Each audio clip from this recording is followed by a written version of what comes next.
Hi, this is Tamara Kelly, and in this video, I'm going to be demonstrating how to crochet the Bernat Willow Whisper Finger Knit Pillow, which is part of the Yarnspirations stitch along, helping you to customize your space. For this pillow, you'll need 2 balls of Bernat Blanket Extra Thick yarn and your hands. No needles needed. However, to finish it up, you'll also want to have a little bit of matching smooth worsted weight yarn and a yarn needle to seam it all together. And of course, since this is a pillow, we're going to need a pillow form. This is a big 30-inch by 30-inch square pillow, so you'll want to get a 30-inch pillow form to fill it up as well. Let's take a closer look at the Bernat Willow Whisper Finger Knit Pillow. All right, now you can see just how big and cozy this giant 30-inch pillow is. And we make it in 2 pieces, a front and a back that are then seamed together. We insert the pillow form and finish up the seaming. You can see there is a lovely stitch pattern here, and this is made with finger knitting, also known as table knitting. So I do recommend that you have a little bit of table in front of you. So let's begin our pillow. First, of course, we're going to need a slip knot. So with this great big yarn, we'll go ahead and make our first slip knot right here. Then we're actually going to be doing a crochet chain to start our table knit project here.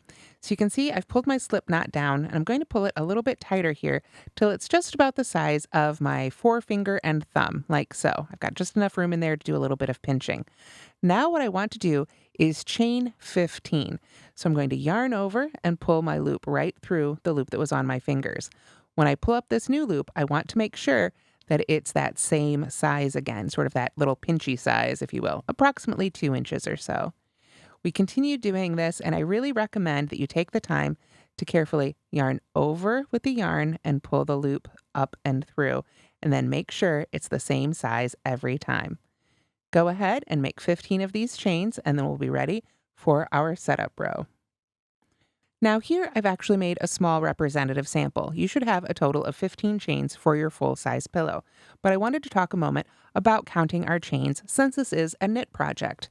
When we count our chains, we count the finished chains like so. We've got our V here. We've got 1, 2, 3, 4, 5, 6. I've made 7. Again, you should have a total of 15.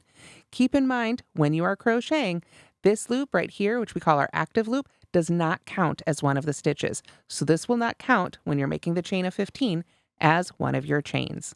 After you've made your 15 finished chains, then it's time for our first row. All right, so once you've got your 15 chains made, you'll want to lay them out with your active loop to your right. What we're going to do is we're going to skip the chain closest to our active loop and then pull up a loop through the back loop of each of the remaining chains. So that means when we've got those V's facing up with the underneath of the chain against the table, we'll be working under that topmost or back loop only to pull up a loop through each of these chains. Again, we're going to skip the one closest to this loop. This acts as the turning chain that gives us some height for our row. So we've got one loop there. Now what we want to do is we want to pull our working yarn to the front of our chain because we're going to be doing purling. We skip this one right here and we come right to the next chain right here, and we're going to push our yarn right up through that loop. Now you'll notice I am pulling only on the working half of the yarn here. I don't want to pull back on this end. I don't want to undo our previous stitches back here. So I'm just going to carefully pull up this loop. So now we've got 1, 2 loops made. We go right to the next stitch. And again, carefully just sort of push/pull a loop up through there. You'll want to pull each of these loops up, again, about 2 inches, the same size as the other loops we were making. Continue pushing, pulling loops up through each chain across. Now remember, you skip the chain closest to our active loop, and we're going to count our active loop. So when you made 15 chains, you should have a total of 15 loops. Here on my little sample, I made 7 chains, so I should have a total of 7 loops. Let's go ahead and check that together. We've got our active loop back here, and then we've pulled up 1. Actually, it'll be 1, 2, 3, 4, 5, 6, 7. So again, you should have a total of 15, and this is what it should look like at the end of your first row. Now we're ready for row 2. For row 2, we are going to be moving our yarn to the back of our project. Now, you'll notice I haven't turned anything over. We don't turn our work with table knitting. Once we pull those loops out, we just let it sit. All we move is our working yarn. This project stays flat on our table. So for our knit row, I have moved our yarn to the top of the project, or sort of behind it, if you will. And now all I'm going to do is very carefully pull this yarn through these loops from behind. And again, I want to pull up approximately a 2-inch loop. We're going from back to front through each of these stitches, like so. Again, just gently pull up. Make sure you're not pulling back on that end. We want to now be pulling on this side because that's attached to our working yarn, our skein, if you will. But we just take our time and pull a loop up through each of these loops. If you find you're having trouble pulling back on those loops, if that keeps happening, you can use your other hand like this to sort of hold that still so that those other loops can't move on you. So we're just going to work our way all the way across, like so. When we get to that last one, we'll bring it right on up here with the others, like so. There we go. And make sure all your loops are nice and even. It's always a good idea to sort of come back and even them out here at the end. There we go. And now we're finished with row 2. And now we're ready to begin row 3. So now I'm going to pull the yarn to the front of the work again. And as you can see, again, we have not turned our work. We're leaving it flat on the table. So now what we want to do is purl 3 stitches and then skip a stitch. Purl 3 stitches, skip a stitch, purl 3 stitches, skip a stitch, and purl the last 3 stitches. Again, I just have a small representative sample here. With 15 stitches, you'll do this a couple more times. So let's begin. We're going to purl the first 3 stitches. So again, we just want to gently pull this yarn right around, not so tight that we pull this stitch out, but keep it, a little close here to the side and push it right through the front of that loop and pull that up to about 2 inches. Then we go right to the next stitch and the third stitch, like so. Now, let me take a moment, pull each of those purls up nice and high so they don't get lost. There we go. Now we're going to skip this stitch by moving the yarn behind it, and then I just gently lay that stitch right on top. So you can see moving the yarn behind that loop. And now what I'm going to do is I'm going to use this hand to really pin that down so it can't move. And then I can continue working across. I'll push that next loop through to purl again.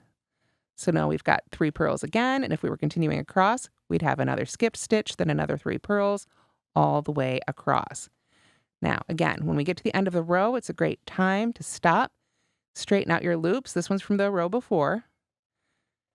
There we go. But you can see I've left just that little bit of space behind it like so. So we're still back to our 7 loops at the end of row 3. And now we're ready to continue our pattern. We've actually made everything except the bind off.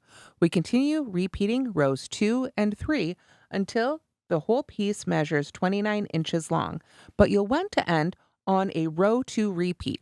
So let's go ahead and make that row 2 repeat together right now.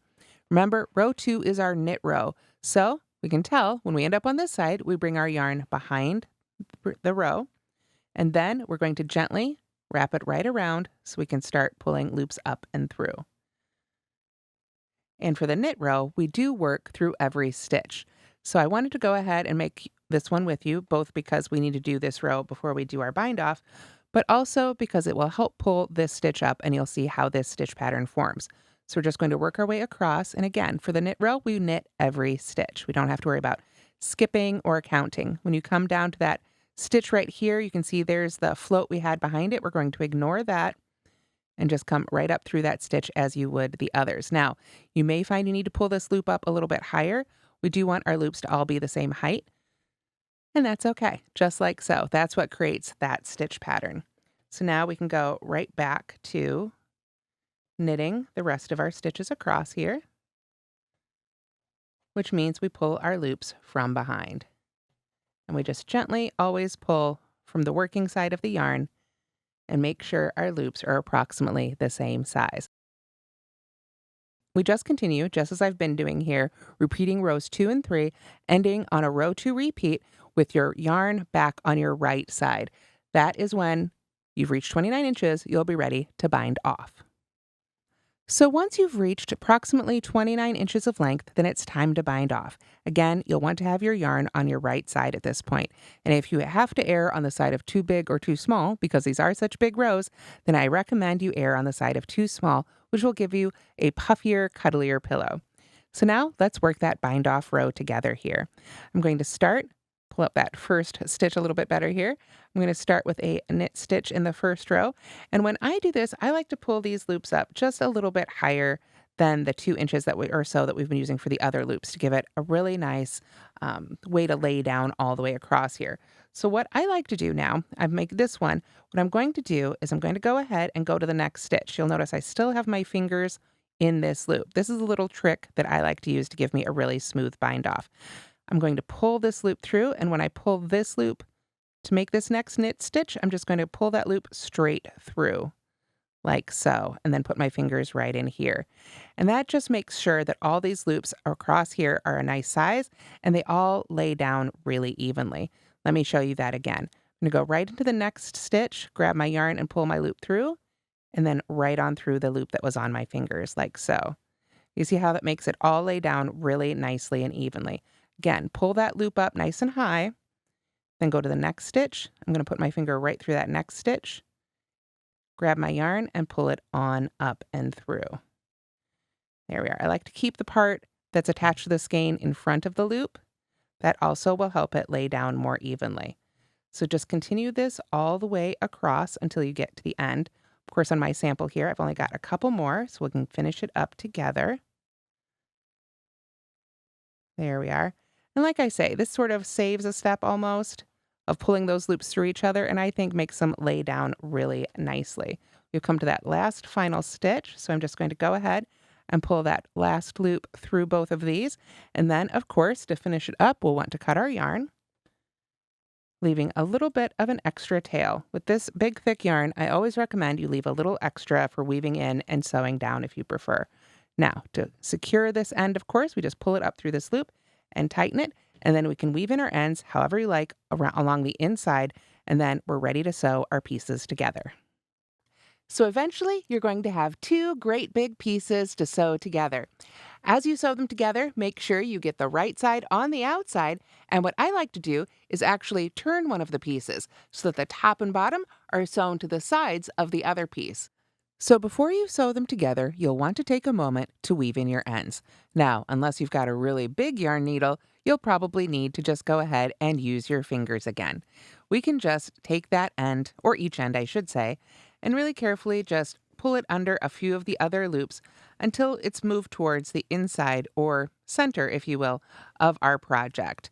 If you'd like, you can also take the additional time to sew it down with a bit of matching sewing thread and a sewing needle, especially if you tack it in here on the inside, like so, then it will stay there for good.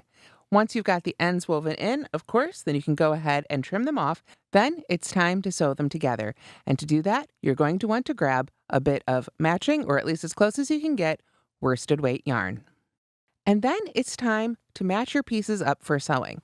Again, we want to make sure the wrong side is on the inside and the right side is on the outside. And what I'm going to do is take the top line or bind off edge of one row and match it up with the side of the other. This way, it will give us really nice, even sides for all of our pieces. Now, if you've got great big stitch markers, you can use those to hold these together, or you could use other sort of clips, binder clips, whatever you've got handy, or you'll just need to take your time and do a little bit of stitching as you go. So to do that, go ahead and cut a long length of the worsted weight yarn. You're probably going to want to cut several lengths because a piece long enough to go all the way around is going to tangle up on you. So go ahead and accept you're probably going to want to do this in sections.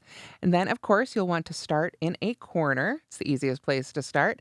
And then we can just start whip stitching our stitches together here. You can kind of follow your instincts, find a couple of loops. Make sure you don't pull your string all the way through here, your worsted weight yarn. We want to make sure that we have a little bit here so it doesn't pull through as we continue to sew. As you can see, I did cut quite a long piece here, probably a little bit longer than I should have dared, but I'm being bold. So we've got our end. There it is finally, right there. I'm going to leave a nice long end though. Like I say, I don't want it to accidentally pull out on me. Then I'm just going to take my time and work my way along here. And this is where we really, really want to take our time with it and make sure that we're matching these up so that we don't get to the end and have way too much of one and not enough of the other. Again, if you've got binder clips or even clothespins, big safety pins could work. Whatever you've got that can help you sort of hold these together as you whip through them, that would be a big benefit. Other than that, though, we can literally just do the whip stitch to hold these together. So I'm just going to pair up where I want to sew through next, make sure I get a strand above my needle on each side, and gently pull my yarn on through. And I'm going to do this all the way around 3 sides. Then I'll be sure to insert my pillow form before I sew up the 4th one. And that's how to crochet the Bernat Willow Whisper Finger Knit Pillow, part of the Yarnspirations Stitch Along, helping you to customize your space. Thanks so much for watching.